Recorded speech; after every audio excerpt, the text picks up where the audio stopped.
ठीक है, चलो शुरू करते हैं ना।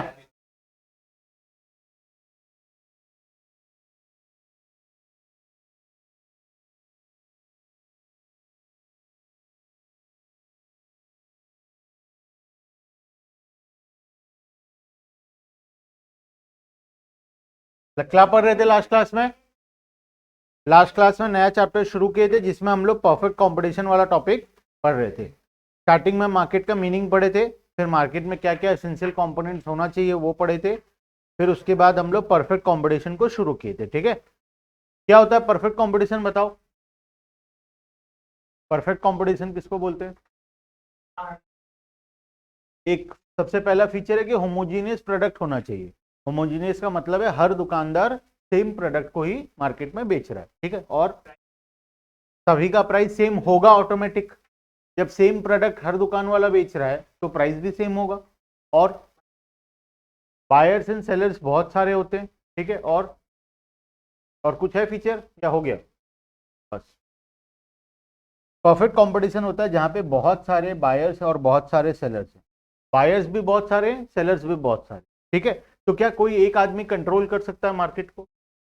बायर करेगा या सेलर करेगा? ऑटोमेटिक मार्केट में डिमांड और सप्लाई के बेसिस पे प्रोडक्ट का प्राइस फिक्स होगा। कोई एक इंसान के हाथ में या बायर के हाथ में या सेलर के हाथ में मार्केट को कंट्रोल करने का पावर बिल्कुल भी नहीं। Dealing in a homogeneous product, homogeneous मतलब सभी लोग सेम प्रोडक्ट बेच रहे हैं at a fix price, at a price fixed by the market. Price को कौन सेट कर रहा है? मार्केट सेट कर रहा है। मार्केट मतलब कौन? मार्केट का मतलब कोई इंसान है या क्या है? At a price fixed by market बोला है। मार्केट प्राइस को फिक्स करेगा, इसका मतलब डिमांड एंड सप्लाई जहां पे इंटरेक्ट करेगा। प्राइस फिक्स कैसे होता है किसी भी प्रोडक्ट का? जहां पे डिमांड और सप्लाई इंटरेक्ट होता है उस पॉइंट पे प्राइस का डिसीजन। ये डिमांड, ये सप्लाई कर्व है, पढ़े थे, याद आ रहा है कुछ थोड़ा थोड़ा? ये सप्लाई कर्व है, ये डिमांड कर्व है। अब मार्केट में डिमांड इक्वल्स टू सप्लाई होना चाहिए या नहीं होना चाहिए? जितना प्रोडक्ट का डिमांड है उतना ही सप्लाई होना चाहिए। ठीक है, अगर डिमांड ज्यादा है सप्लाई कम है क्या होगा? प्राइस राइज करेगा। डिमांड ज्यादा है सप्लाई कम है तो प्राइस राइज करेगा। सप्लाई ज्यादा है डिमांड कम है तो प्राइस फॉल करेगा। तो प्राइस फॉल करना तो अच्छी बात है ना? प्राइस फॉल होना अच्छी बात है, नहीं है अच्छी बात? अच्छी बात नहीं, हमारे लिए अच्छी बात है। और किसके लिए बुरी बात है? प्रोड्यूसर के लिए बुरी बात है। तो देखो प्रॉब्लम क्या होता है। फर्स्ट सिचुएशन लेते हैं, डिमांड ज़्यादा है सप्लाई कम है। मान लो डिमांड ज़्यादा है और सप्लाई कम है। मतलब कौन सा सिचुएशन? डिमांड ज़्यादा यूनिट का है और सप्लाई इसी प्राइस में कम यूनिट। क्या होगा बताओ? प्राइस बढ़ेगा, प्राइस धीरे धीरे बढ़ना शुरू होगा। प्राइस के बढ़ने से क्या होगा? प्राइस बढ़ने से क्या होगा? डिमांड कम होगा, सप्लाई बढ़ेगा। तो सप्लाई बढ़ना शुरू होगा, सप्लाई ऊपर की तरफ जाएगा, डिमांड कम होना शुरू होगा, तो डिमांड फिर यहाँ जाएगा। तो दोनों किधर जाके फिर से स्टॉप करेगा?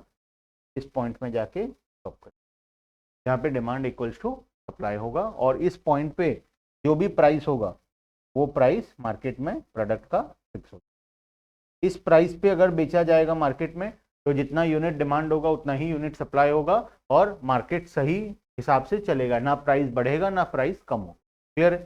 तो ये होता है हमारा price decided by the market में। ठीक है, अब फीचर्स ऑफ परफेक्ट कॉम्पिटिशन देखना एक एक करके। सबसे पहला, very large number of buyers and large number of sellers, बहुत सारे बायर्स हैं और बहुत सारे सेलर्स, ठीक है। In a perfectly competitive market there are very large number of buyers and sellers. Implication of very large number of buyers and sellers is that number of seller is so large that the share of each seller is insignificant in the total supply. ये लिखा क्यों है पता है? ताकि कोई एक single seller price को कंट्रोल ना करे। बहुत सारे सेलर है तो कोई एक इंडिविजुअल सेलर के प्राइस बढ़ा देने से या प्राइस कम कर देने से या दुकान बंद कर देने से मार्केट में सप्लाई का कोई भी इम्पैक्ट नहीं आएगा। मार्केट में उसके बाद भी उतना ही सप्लाई बना रहेगा जिससे कि प्राइस कांस्टेंट रहेगा और डिमांड भी उसी प्राइस में उतना ही आएगा, ठीक है। मतलब कोई एक सिंगल सेलर अपने मर्जी से मार्केट का सिचुएशन को चेंज नहीं कर सकता, ठीक है। Similarly, a single buyer share in total purchase is so insignificant because of their large numbers that an individual buyer cannot influence the market price. Buyer भी इतने सारे हैं कि एक सिंगल बायर अपने परचेजिंग डिसीजन से मार्केट में demand का कंडीशन को चेंज नहीं। ऐसा नहीं होगा कि एक बायर नहीं खरीदा तो मार्केट में माल बिक नहीं रहा है सेलर्स को नुकसान होने लग गया, ऐसा होगा ही नहीं, क्योंकि इतने सारे बायर्स हैं मार्केट में कि किसी बायर के आने से या किसी बायर के चले जाने से किसी भी दुकानदार को कोई भी फर्क नहीं पड़े, ठीक है। Under such condition price of a commodity is determined by market forces of demand and supply and each buyer and seller has to accept the same price. हर बायर और सेलर को वो प्राइस क्या करना पड़ेगा? एक्सेप्ट करना। मतलब वो अपने मर्जी से प्राइस को चेंज नहीं कर सकता। सेलर अपने मर्जी से प्राइस बढ़ा नहीं सकता, बायर बार्गेनिंग नहीं कर सकता, क्योंकि सेलर क्या बोलेगा, बार्गेनिंग करेगा बायर तो जा कहीं और से ले ले, क्योंकि उसको कोई फर्क ही नहीं पड़ता एक कस्टमर के आने से या एक कस्टमर के जाने से। As a result uniform price prevails the, इसी वजह से मार्केट में क्या होगा, हमेशा यूनिफॉर्म प्राइस कंटिन्यू रहे, ठीक है। हर दुकान वाला सेम प्राइस में बेचेगा और मार्केट में सेम प्राइस कंटिन्यू, ठीक है। नेक्स्ट, होमोजीनियस प्रोडक्ट, सबका प्रोडक्ट क्या है? सेम है। होमोजीनियस का मतलब होता है सभी का प्रोडक्ट क्या है? सेम है। Homogeneous product, the product offered for sale in the market are homogeneous, the product sold is identical in all respect like size, shape, quality, colour etcetera, since each firm produces 100% identical product. हर कोई पूरा exactly same product को manufacture कर रहा है, इसके वजह से वो प्राइस को चेंज नहीं करते, क्योंकि जब सब दुकान वाले सेम प्रोडक्ट को बेच रहे हैं तो तुम क्या ऐसा अलग बेचोगे कि तुमसे कोई ज़्यादा में खरीदेगा? कोई खरीदेगा ज़्यादा में? ऑब्वियसली कोई नहीं खरीदेगा। तो हर का प्रोडक्ट अगर 100% आइडेंटिकल है तो तुम एक्स्ट्रा प्राइस चार्ज नहीं करते। Their product can be easily substituted for each other, so the buyer has no specific preference to buy from a particular seller only. Implication क्या होगा इसका देखना। Homogeneous product is that buyer treat the product as identical. वो किसी भी दुकान से खरीदे उसके लिए प्रोडक्ट क्या है? सेम है। जैसे आलू कोई भी दुकान से खरीदो सेम ही है, मोर और लेस सेम ही है पूरा, तो कोई फर्क पड़ता है? आलू मिस्टर ए का दुकान से खरीद के लाए कि मिस्टर बी का दुकान से खरीद के, कोई फर्क ही नहीं पड़ता, कहीं से भी खरीद के लाओ।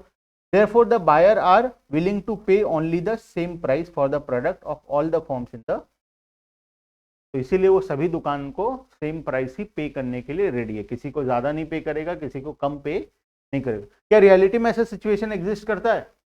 रियलिटी में ऐसा सिचुएशन एग्जिस्ट, ये थियोरेटिकली बोलने के लिए बहुत अच्छा लगता है, लेकिन रियलिटी में ऐसा कोई भी सिचुएशन एग्जिस्ट नहीं करता, बिकॉज हर इंसान, हर दुकानदार कुछ ना कुछ अपना यूनिक करता है। हो सकता है कोई पैकेजिंग यूनिक कर रहा हो सकता है कोई उसी प्रोडक्ट को किसी और तरीके से दे रहा हो सकता है वो किसी और प्रोडक्ट पे डिस्काउंट दे रहा हो अगर वो प्रोडक्ट खरीदा जाए तो बहुत सारे दुकानदार अलग अलग अपना यूनिक स्ट्रैटेजी अप्लाई करते हैं, ठीक है।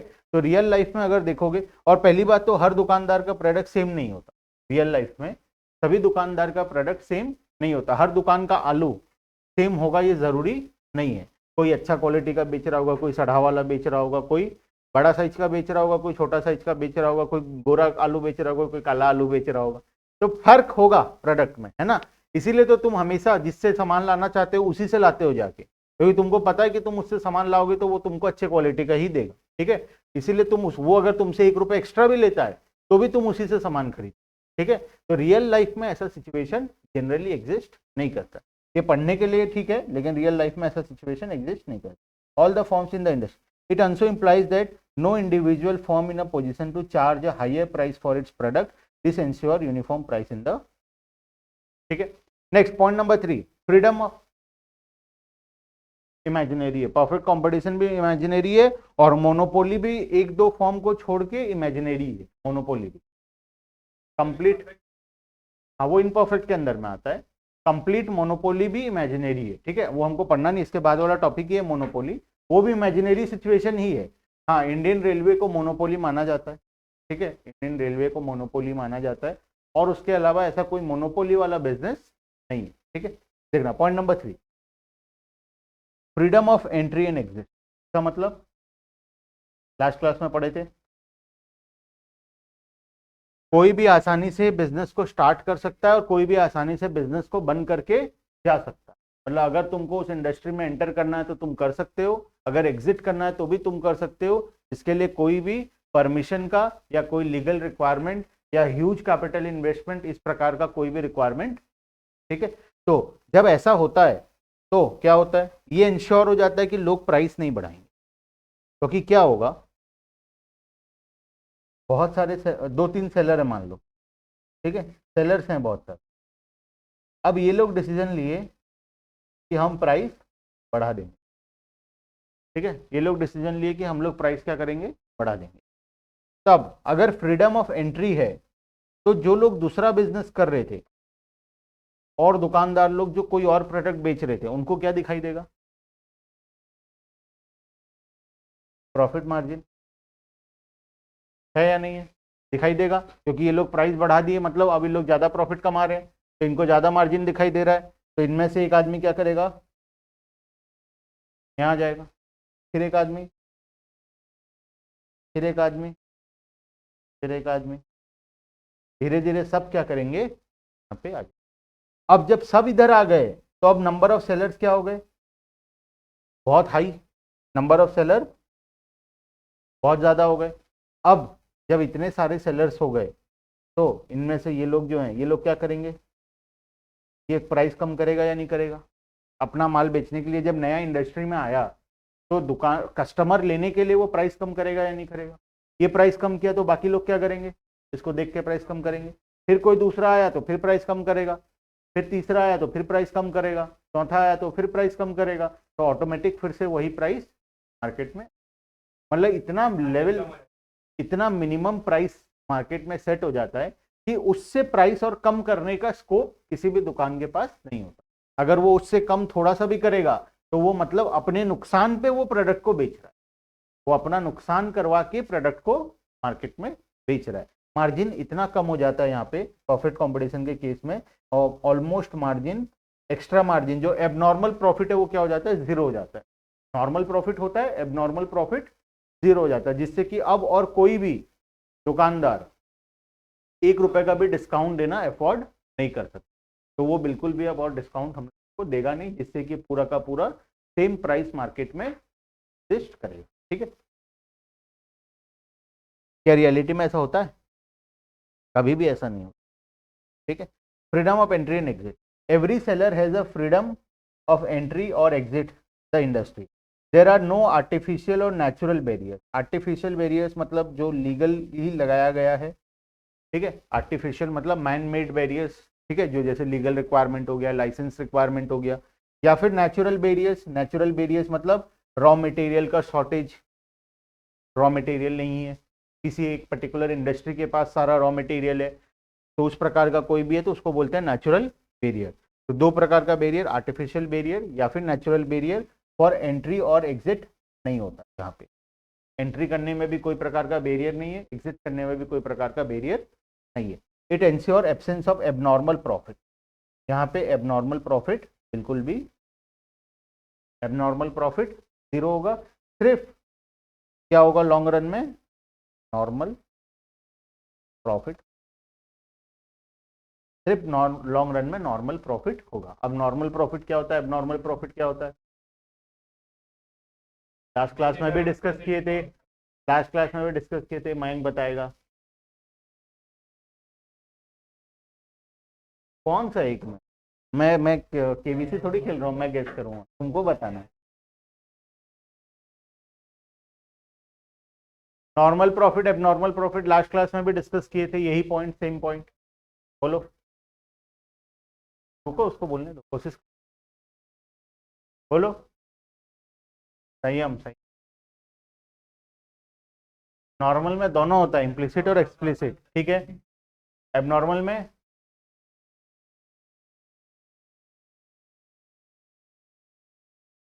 इधर दोनों में से कोई।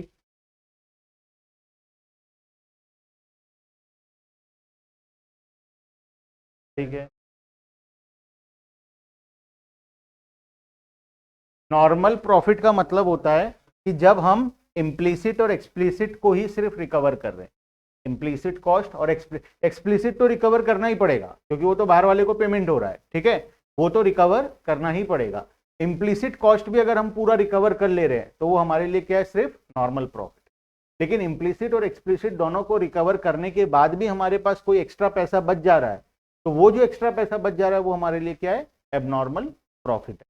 तब जब भी एबनॉर्मल प्रॉफिट होता है दुकानदार को, तब वो क्या सोचता है, और ज्यादा सेल्स किया जाए, थोड़ा सा डिस्काउंट और दिया जाए, और ज्यादा सेल्स।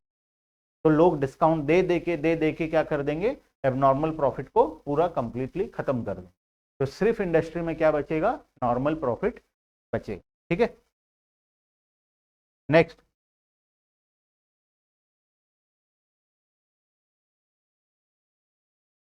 आलू का रेट हर जगह सेम नहीं होता है, हर जगह सेम नहीं होता है। वो तो तुम हमेशा महंगा ही लाते हो।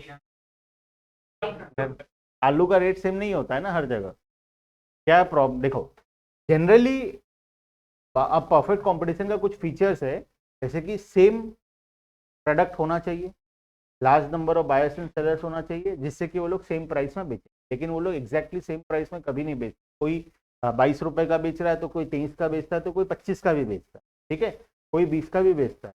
और सभी का आलू अलग अलग क्वालिटी का भी होता है। तो 100% प्योर परफेक्ट कंपटीशन एग्जिस्ट नहीं करता, ठीक है। हाँ, उससे रिलेटेड चीज थोड़ा प्राइस डिफ्रेंशिएशन हो गया, होमोजीनियस 100% होमोजीनियस प्रोडक्ट नहीं हो गया, थोड़ा सा प्रोडक्ट डिफ्रेंशिएशन हो गया, उस प्रकार का मार्केट एग्जिस्ट करता है। लेकिन 100% प्योर परफेक्ट कंपटीशन एग्जिस्ट नहीं, ठीक है। देखना point number 4, perfect knowledge among buyers and sellers. ये तो हमारा बेसिक एजम्पशन था इकोनॉमिक्स पढ़ने से पहले। कौन सा एजम्पशन है ये, रैशनल वाला एजम्पशन टाइप का ही है, कि हम लोग मान के चलते हैं कि हमारा बायर को मार्केट का पूरा कंप्लीट नॉलेज है और सेलर को भी मार्केट का पूरा कंप्लीट नॉलेज है, उनको कोई बेवकूफ नहीं बना सकता, ठीक है। Next, perfect mobility of factors of production, ये भी लास्ट क्लास में पढ़े थे, क्या था बताओ। फैक्टर्स ऑफ प्रोडक्शन एक जगह से दूसरे जगह ट्रैवल कर सकता है, ठीक है। याद करो, लेबर वाला एग्जांपल लिए थे, ये perfect mobility of factors of production, जिसमें लेबर को हम लोग गांव से शहर ट्रांसफर करवाए थे। अगर परफेक्ट मोबिलिटी है, हमारा लेबर एक जगह से दूसरी जगह ट्रांसफर हो सकता है, तो फिर उसका वेज रेट क्या रहेगा, कांस्टेंट रहेगा, ठीक है। अगर वो ट्रांसफर नहीं हो सकता, तो उसका वेज रेट क्या होगा, वेरिएबल होगा, ठीक है। The factors of production like land, labour, capital and entrepreneur are perfectly mobile. Perfectly mobile मतलब एक जगह से दूसरी जगह हम लोग लेके जा सकते हैं। देयर इज नो जोग्राफिकल और occupational restriction on their movement. The factor are free to move to a industry in which they get the best price. वो लोग अपने हिसाब से दूसरे इंडस्ट्री में मूव कर सकते हैं जहां पे उनको बेहतर प्राइस मिले, ठीक है। Next, absence of transportation cost. हम यहाँ पे एजम्पशन लेके चलते हैं कि ट्रांसपोर्टेशन कॉस्ट क्या होगा, जीरो होगा। क्यों जीरो होगा, बिकॉज ट्रांसपोर्टेशन कॉस्ट अगर लगेगा तो फिर नॉर्मल प्रॉफिट भी होना मुश्किल हो जाएगा इंडस्ट्री में, और सभी का प्राइस क्या होगा, अलग अलग होगा। क्या प्रॉब्लम क्या है, ट्रांसपोर्टेशन कॉस्ट हर इंसान के लिए तो सेम नहीं होगा ना। हर सेलर का ट्रांसपोर्टेशन कॉस्ट सेम होगा क्या, नहीं होगा। किसी सेलर का ट्रांसपोर्टेशन कॉस्ट कम होगा, किसी का ज्यादा होगा, किसी का घर मार्केट से पास में होगा, किसी का घर मार्केट से दूर में होगा। तो ट्रांसपोर्टेशन कॉस्ट इसीलिए हम लोग एज्यूम करते हैं कि क्या है, वो जीरो है। हम ट्रांसपोर्टेशन कॉस्ट को छोड़ के बाकी कैलकुलेशन हम लोग करते हैं, ठीक है। In order to ensure uniform price in the market, it is assumed that transportation cost are zero. A producer can sell his product at any place and a buyer can buy it from the places he. Next, absence of selling cost. Selling cost मतलब marketing cost. Product को बेचने के लिए हमको marketing cost नहीं करना पड़ता, क्योंकि मार्केटिंग कॉस्ट, सेलिंग कॉस्ट हर फॉर्म का क्या होता है, अलग अलग होता है। कोई मार्केटिंग कॉस्ट किसी का ज़्यादा होता है, किसी का कम होता है। तो हम लोग एज्यूम करके चलते हैं कि यहाँ पे प्रोडक्ट को बेचने का कोई भी सेलिंग कॉस्ट हम लोगों को इंकर नहीं करना पड़ता। ये आलू वाला जो मार्केट में सब्जी आलू बेचता है, वो कोई मार्केटिंग कॉस्ट इंकर करता है, सेलिंग कॉस्ट को इंकर करता है, बैनर लगाता है या टीवी में ऐड देता है? ऑब्वियसली नहीं देता। ठीक है, selling cost refers to advertisement of the product. In perfect competition, there is no selling cost because products are homogeneous in nature and there is a perfect knowledge among buyers and हमको यहाँ पे advertisement cost करने का जरूरत ही नहीं है, क्योंकि हमारा एजम्पशन तो था कि बायर और सेलर को सब पता है। जब बायर एंड सेलर को सब पता ही है तो फिर और क्या एडवर्टाइजमेंट करोगे? जब बायर को पता ही है कि इतने सारे दुकान है, ये दुकान वाला ये बेच रहा है, ये दुकान वाला वो बेच रहा है, तो फिर और मार्केटिंग कॉस्ट करके क्या होगा, है ना? तो इसीलिए हम लोग एज्यूम करते हैं कि यहाँ पे मार्केटिंग कॉस्ट क्या होने वाला है, जीरो होने। ठीक है, चलो अब उसके बाद perfect competition and pure competition, और उसके बाद आखिरी topic firm is a price taker and उसके बाद demand curve under perfect competition. दो टॉपिक बाकी है छोटा छोटा, शुरू करते हैं perfect competition and pure competition. क्या हो गया, क्या हो गया, थक गए क्या पढ़ पढ़ के? अच्छा, तब ठीक। देखो, perfect competition and pure competition दोनों के बीच में क्या डिफरेंस? सबसे पहले perfect competition is used in a wider sense as compare to pure competition. The competition is said to be pure competition when the following three fundamental condition exist. अगर ये तीन कंडीशन एग्जिस्ट करेगा तो हम लोग उसको क्या बोलेंगे, प्योर कंपटीशन बोलेंगे। फर्स्ट कंडीशन है very large number of buyers and sellers, ठीक है। नेक्स्ट है होमोजीनियस प्रोडक्ट, और नेक्स्ट है फ्रीडम ऑफ एंट्री एंड, ठीक है। अगर ये तीन कंडीशन है तो हम लोग उसको क्या बोलेंगे, प्योर कंपटीशन। उसके बाद perfect competition is a wider concept.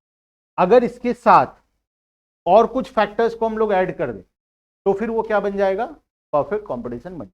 मतलब सिर्फ तीन फैक्टर्स है, क्या क्या, very large number of buyers and sellers, homogeneous product और freedom of entry and exit, तो वो क्या है, प्योर कंपटीशन। इसके साथ अगर बाकी पॉइंट्स ऐड हो गए तो वो क्या बन जाएगा, परफेक्ट कंपटीशन, ठीक है। For the market to be perfectly competitive in addition to the three fundamental condition, 4 additional condition must be satisfied. अगर प्योर कंपटीशन को परफेक्ट में चेंज करना है तो और 4 कंडीशन सेटिस्फाई करना पड़ेगा। क्या क्या है, ऊपर अभी 4 कंडीशन पढ़े थे वही है।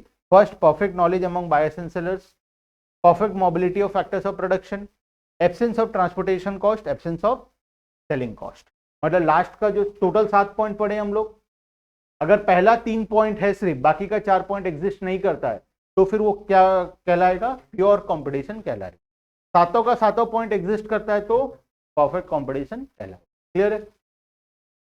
अब आखिरी 2 पॉइंट और सबसे important point, firm is a price taker और है डिमांड का अंडर परफेक्ट, ठीक है। सबसे पहला, firm is a price taker. Price taker का मतलब क्या? दो कॉन्सेप्ट होता है, एक प्राइस टेकर और दूसरा प्राइस मेकर। दो प्रकार का कॉन्सेप्ट होता है, फर्स्ट होता है प्राइस टेकर और दूसरा होता है प्राइस मेकर। प्राइस मेकर का मतलब, मेकर और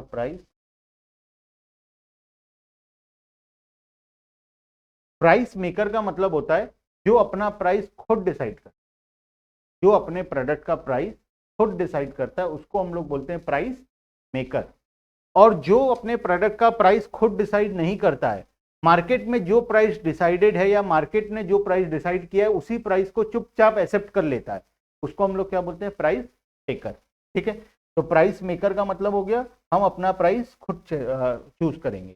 भले हो सकता है बायर अपना प्राइस खुद चूज कर रहा हो सकता है सेलर अपना प्राइस चूज कर रहा हो। सेलर अपना बेचने का प्राइस सिलेक्ट करेगा, बायर अपने खरीदने का प्राइस सिलेक्ट करेगा, तो प्राइस मेकर बनेगा। अब ये कब ऐसा होगा कि सेलर अपना प्राइस खुद चूज कर रहा है या बायर अपना प्राइस खुद चूज कर रहा है? जब सेलर के पास मार्केट को कंट्रोल करने का पावर है तब वो सेलर अपना प्राइस खुद डिसाइड करेगा। जब एक सेलर हो या फिर मोनोपोली ओलिगोपोली टाइप का मार्केट हो जहां पे एक सेलर या 2 सेलर या 3 ही सेलर है, उस केस में वो लोग अपना प्राइस खुद डिसाइड करें। ठीक है, जब बायर के पास कंट्रोल है मार्केट को चलाने का, तब प्राइस कौन डिसाइड करेगा? Buyer decide. तो उस केस में प्राइस मेकर कौन होगा? बायर होगा। तो मोनोपोली सिचुएशन में, मोनोपोली में क्या होता है? एक सेलर और लार्ज नंबर ऑफ बायर। तो अब मार्केट को कंट्रोल करने का पावर किसके पास है? सेलर के पास है। तो प्रोडक्ट का प्राइस कौन डिसाइड करेगा? Seller decide. तो यहाँ पे प्राइस मेकर कौन होगा? सेलर होगा। ठीक है, अगर मान लो मोनोप्सोनी का बात करें, मोनोप्सोनी क्या होता है? एक बायर और लार्ज नंबर ऑफ सेलर। अब मार्केट को कंट्रोल करने का पावर किसके पास है? बायर के पास है। अब बायर डिसाइड करेगा मार्केट में क्या प्राइस होगा या वो किस प्राइस पे प्रोडक्ट को खरीदेगा। तब अब प्राइस मेकर कौन है? बायर है। ठीक है, लेकिन परफेक्ट कंपटीशन में large number of buyers and large number of sellers हो, बहुत सारे बायर्स हैं और बहुत सारे सेलर्स हैं। तो प्राइस कौन डिसाइड करता है? तो प्राइस कौन डिसाइड करता है? मार्केट डिसाइड करता है। ना बायर करता है ना सेलर करता है। प्राइस कौन डिसाइड करता है? मार्केट डिसाइड करता है। तो प्राइस मेकर कौन होगा? मार्केट। मार्केट का जो डिमांड एंड सप्लाई है वो उससे प्राइस डिसीजन होगा। तो प्राइस मेकर कौन है? मार्केट का डिमांड एंड सप्लाई का फोर्सेस है प्राइस मेकर। और प्राइस टेकर कौन है? ये लोग चुपचाप अपना प्राइस क्या कर लेंगे? जो मार्केट डिसाइड करेगा वो प्राइस को चुपचाप एक्सेप्ट कर लेंगे। ठीक है, तो यहाँ पे बायर्स एंड सेलर दोनों क्या है? Price taker. वो लोग जो मार्केट में प्राइस चल रहा होगा वो प्राइस को चुपचाप एक्सेप्ट कर लेंगे। ठीक है,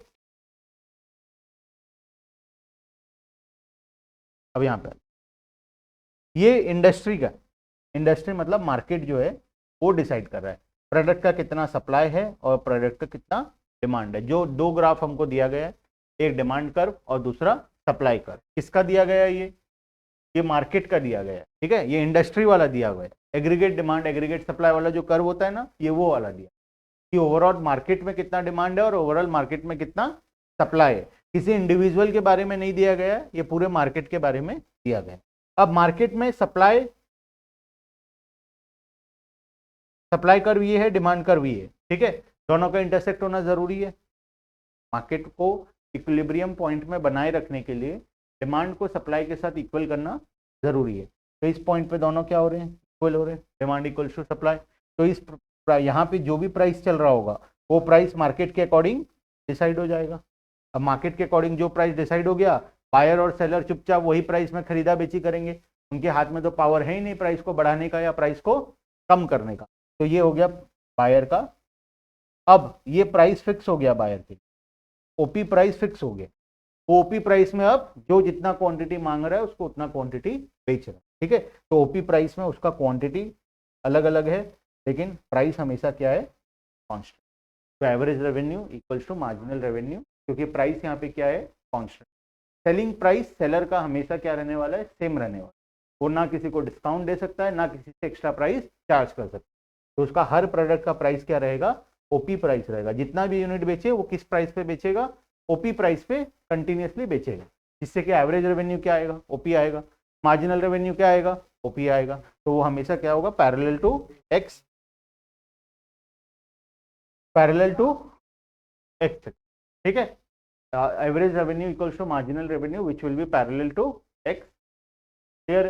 ग्राफ प्राइस टेकर नहीं समझ में आया? देखो,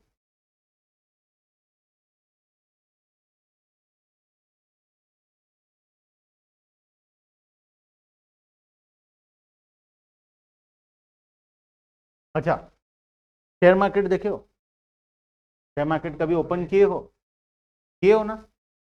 वहां पे मान लो किसी शेयर का प्राइस 1000 रुपए चल रहा है, तो क्या बायर या सेलर के पास पावर है उस प्राइस को चेंज कर देने? नहीं है, है ना?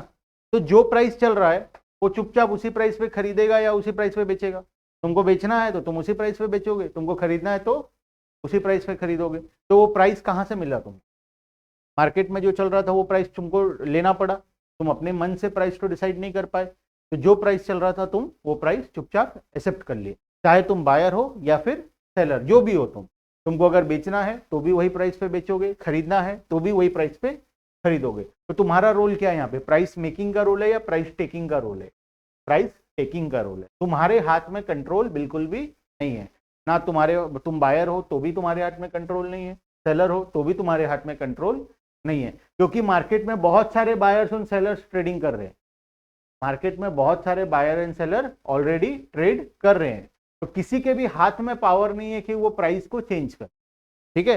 हाँ, वो ना किसी बायर के हाथ में प्राइस है कि वो प्राइस को कम कर दे, ना किसी सेलर के हाथ में पावर है कि वो प्राइस को बढ़ा दे।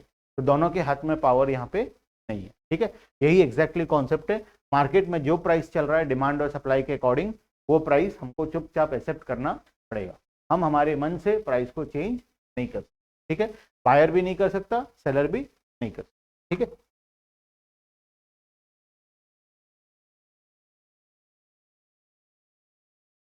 Price taker means that an individual firm has no option but to sell at a price determined by the industry. इसके पास कोई ऑप्शन नहीं है, जो मार्केट में प्राइस चल रहा होगा उसी प्राइस में इसको प्रोडक्ट को बेचना पड़ेगा, ठीक है।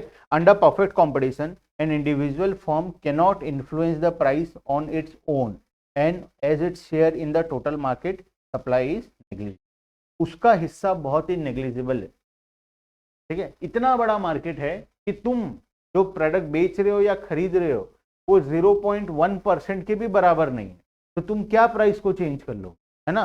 तुम्हारा शेयर अगर सिग्निफिकेंट होता कि तुम 80% ऑफ द मार्केट का प्रोडक्ट को बेच रहे हो या खरीद रहे हो, तो उस केस में तुम मार्केट का प्राइस को कंट्रोल कर पाते, लेकिन तुम्हारा शेयर इतना इनसिग्निफिकेंट है, इतना छोटा सा पोर्शन है कि तुम ना किसी भी प्रकार से मार्केट का प्राइस को इन्फ्लुएंस कर पाओगे, ठीक है।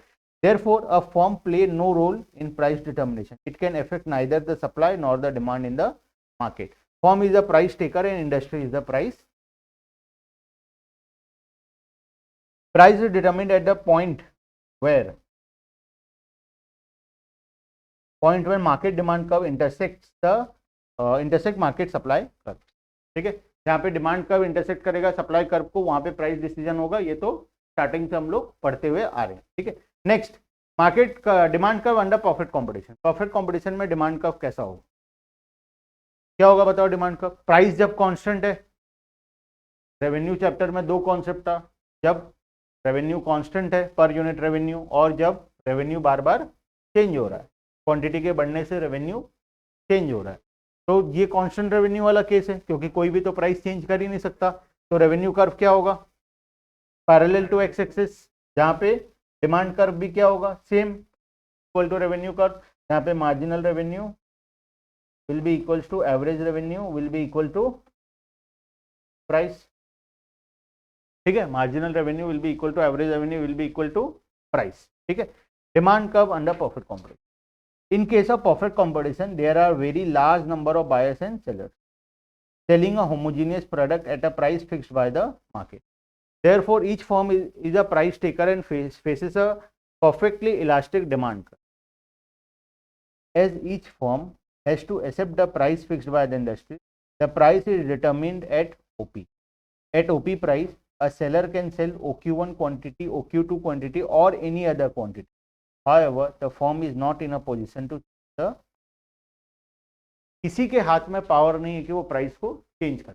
उसको जितना भी क्वांटिटी बेचना है, चाहे OQ1 बेचना है, चाहे OQ2 बेचना है, या ज्यादा बेचना है या कम बेचना है, वो किस प्राइस पे बेचेगा, वही एग्जैक्टली जो प्राइस डिसाइड हुआ है ओपी प्राइस, उसी प्राइस पे वो प्रोडक्ट को बेचेगा। It must be noted that AR curve and demand curve are one and same thing discussed in the revenue chapter. Marginal revenue equals to average revenue under perfect competition will be equal to price. वो किसके साथ equal होगा, price के साथ equal होगा। In a perfectly competitive market, each firm is a price taker. All the firm have to accept the same price as determined by the market forces of demand and supply. As a result, uniform price prevails in the market. It means revenue from every additional unit is equal to average is equal to price of the product. AR equals to MR, which will be equal to, ठीक है, AR will be equal to MR will be equal to price of the commodity. Clear है यहां तक, कोई doubt? तो हमारे syllabus में इस चैप्टर में कहां तक था, सिर्फ और सिर्फ यहां तक था, ठीक है। अब अभी खत्म नहीं हुआ है, ठीक है, अभी क्लास नहीं हुआ है खत्म। हम्म।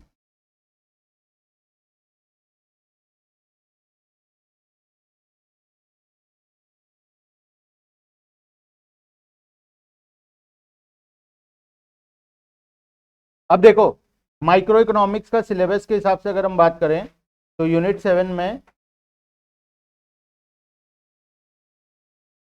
परफेक्ट कंपटीशन का features, determination of market equilibrium and effect of shift in demand and supply curve, ठीक है, ये effect of shift in demand and supply curve जो वो इसके बाद वाले चैप्टर, ठीक है।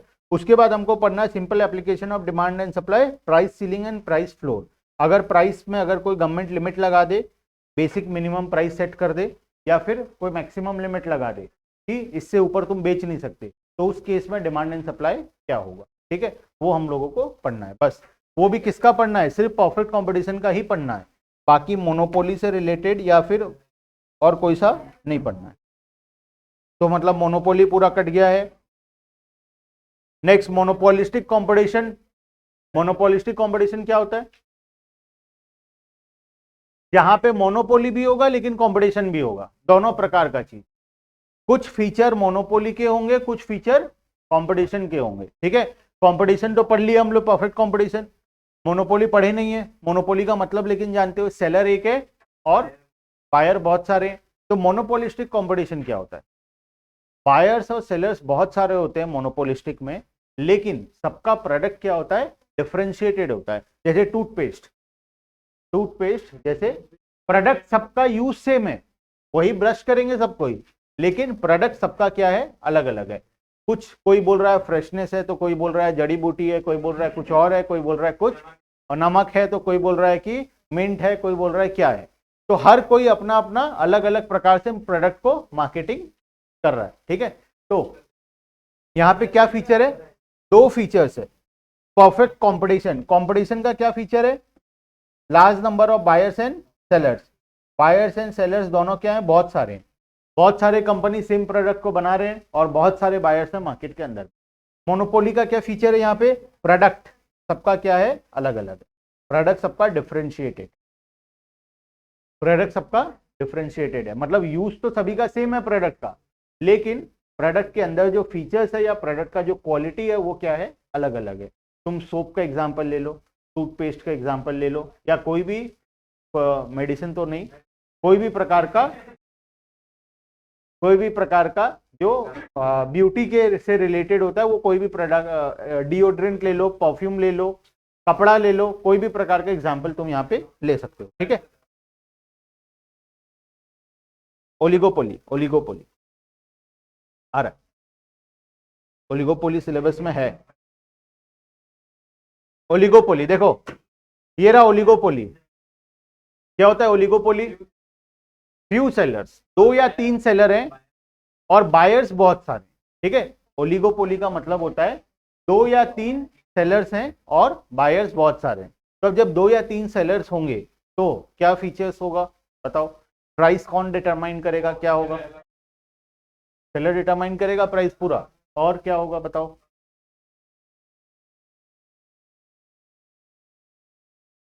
प्रोडक्ट डिफरेंट तो होगा ही। और यहाँ पे फीचर्स क्या है, देखो सबसे इंपॉर्टेंट फीचर्स ओलिगोपोली के अंदर किंग्ड डिमांड कर्व होता है, ठीक है। डिमांड कर्व जो होता है वो कुछ अलग प्रकार का होता है, जिसको हम लोग बोलते हैं किंग्ड डिमांड कर्व, जो कि अभी फिलहाल नहीं पढ़ना है हम लोगों को, बस थोड़ा सा जान लेना है क्या होता है, ठीक है। किंग्ड डिमांड कर्व होता है। अब उसका मतलब क्या है, ओलिगोपोली एक ऐसा इंडस्ट्री है जहां पे सब तुम्हारे दोस्त भी हैं और दुश्मन भी हैं। दोस्त भी और दुश्मन भी मतलब, अगर तुम प्राइस कम करोगे तो तुम्हारे सब दोस्त, बाकी लोग भी तुमको देख के प्राइस कम कर देंगे, लेकिन अगर तुम प्राइस बढ़ा दोगे तो सब तुम्हारे दुश्मन है, कोई भी तुमको देख के प्राइस बढ़ाएगा नहीं।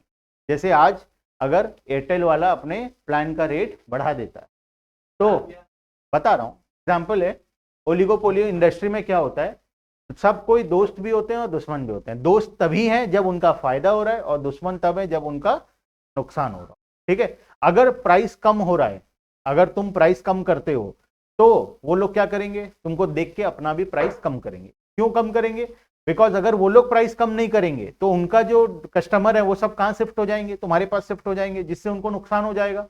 तो वो लोग भी प्राइस को तुमको देख के कम कर, ठीक है। लेकिन अगर तुम प्राइस को बढ़ा देते हो तो वो लोग क्या तुमको देख के प्राइस बढ़ाएंगे? वो लोग उसको एज अ अपॉर्चुनिटी समझेंगे और बोलेंगे कि ये तो प्राइस बढ़ाया, अब इसके कस्टमर कहाँ आएंगे, हमारे पास आएंगे, तो हम लोग प्राइस को नहीं बढ़ाएंगे, ठीक है। तो यहाँ पे स्पेशल फीचर्स होता है ओलिगोपोली का कि प्राइस कम हो रहा है तो सबका कम हो रहा है, बढ़ रहा है तो सिर्फ किसी एक फॉर्म का बढ़ रहा है, बाकी लोगों का नहीं बढ़ रहा, ठीक है। अब नेक्स्ट और क्या बचा? एयरटेल जियो लोग इसीलिए अभी बढ़ाए क्योंकि सब लॉस में थे, सबको स्ट्रेस्ड थे ऑलरेडी, ठीक है। वो लोग वेट कर रहे थे कि कोई एक बढ़ाए ताकि हम लोग भी बढ़ाएं, क्योंकि कंटिन्यूसली लॉस हो रहा है सबको। लॉस नहीं होता तो आज कोई एक जन बढ़ाने से दूसरा लोग उसको प्राइस को नहीं बढ़ाता, हर कोई लॉस में इसीलिए बढ़ाया, ठीक है। तो टोटल 4 प्रकार का फॉर्म होता है परफेक्ट कॉम्पिटिशन, ये सारा इनपरफेक्ट के अंदर में आता है जो कि हमारे सिलेबस में नहीं। क्या? डुओपोली भी होता है, मोनोप्सोनी होता है, ऐसा बहुत प्रकार का फॉर्म होता है। जो मोस्ट फेमस है वो सिर्फ ये 4 है, ठीक है। चलो, तो बाकी का डिस्कशन अब हम लोग नेक्स्ट क्लास में करेंगे, ठीक है। आज के लिए यहीं तक, बाकी का डिस्कशन नेक्स्ट क्लास, ठीक है। चलो, बाय बाय।